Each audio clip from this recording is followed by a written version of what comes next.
Сәлем достар, бүгін сіздерге ұзақ мерзімге инвестициялауға болатын топ 5 компанияның акциясы жайлы айтқым келіп отыр. Яғни, осы компаниялардың акциясын өз портфеліңізде зейнеткерлікке шыққанға дейін ұстасаңыздар өкінбейсіздер. Компаниялар тізіміне кіріспес бұрын каналға тіркеліп, видеоға лайк басып, қолдап кетулеріңізді сұраймын. Сонымен, ұзақ мерзімге инвестициялауға тұратын бірінші компания ол Coca-Cola.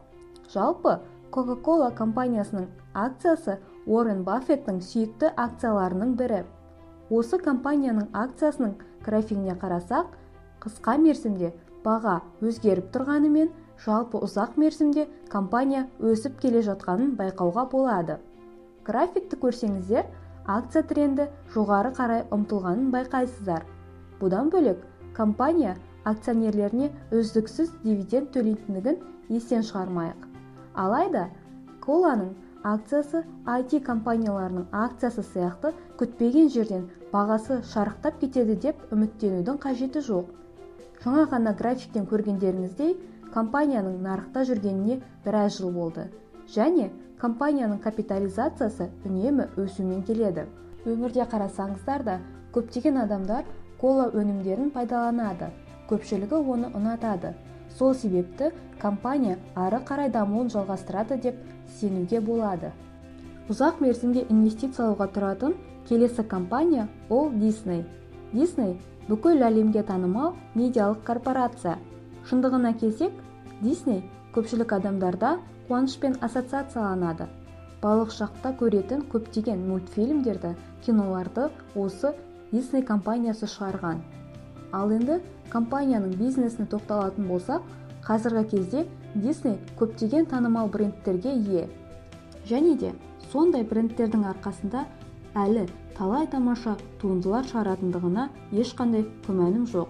Мысалы, анимациялық мультфильм шығаратын Pixar, әртүрлі супер кейіпкерлерге лицензиясы бар Marvel студиясы, Жұлдыздар соғысы, әртүрлі мультфильмдер мен кинолар шығарып келе жатқан Walt Disney студиясы, осының барлығы Disney корпорациясына тиесілі. Бұдан бөлек, компанияның ESPN, National Geographic арналарына ие, және де Disney+, Star+, Hulu сияқты арналық қызметтерді ұсынып келеді. Сонымен қатар, бүкіл әлемнен өзіне туристерді тартатын Disney саябақтарын естен шығармайық. Осыншама танымал брендтерге ие бола отырып, болашақта компанияға миллиардтаған табыс әкелетін, одан да мықты әрі танымал контент шығаруға мүмкіндіктері зор. Ал компанияның графигіне қарасақ, шамалы нарықтағы жағдайға байланысты бағасының өзгергені болмаса, оның ұзақ мерзімде өсіп келе жатқандығын байқауға болады. Компанияның табысына көз жүгіртсек, пандемияға дейін оның жақсы дамып келе жатқанын көруге болады. Алайда, пандемия кезінде құлдырауға қарамастан, қысқа уақыт ішінде компания қалыпты табысын қайта табуды жалғастыруда. Және де көптеген инвесторлардың Disney+ қызметі туралы айтатын ойы көп. Олардың ойынша, пандемия сияқты қысқа мерзімді қиындықтар туған кезде компания саябақтарынан түсетін табысты алмастырады деп сенеді. Келесі компания ол бәрімізге танымал Apple компаниясы.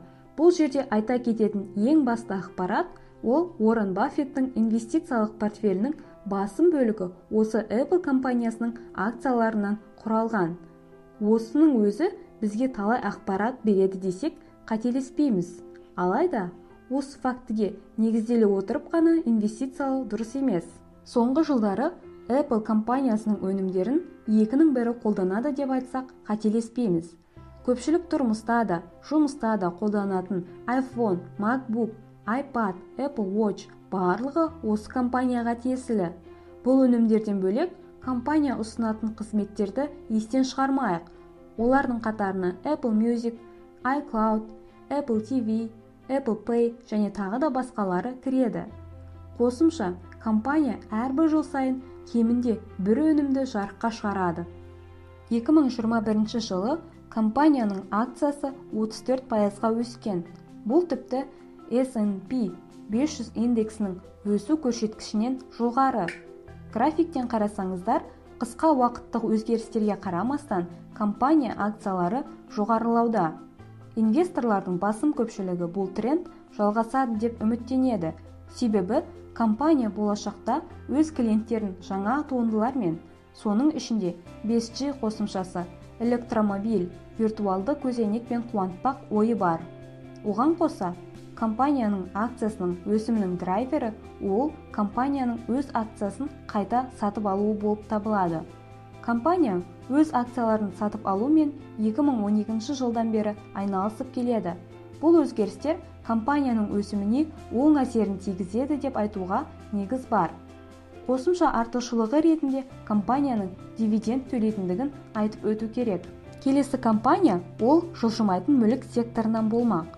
Бұл компания пандемиядан аса зардап шекпеді және компания болашақта өсуді жалғастырады десек қателеспейміз.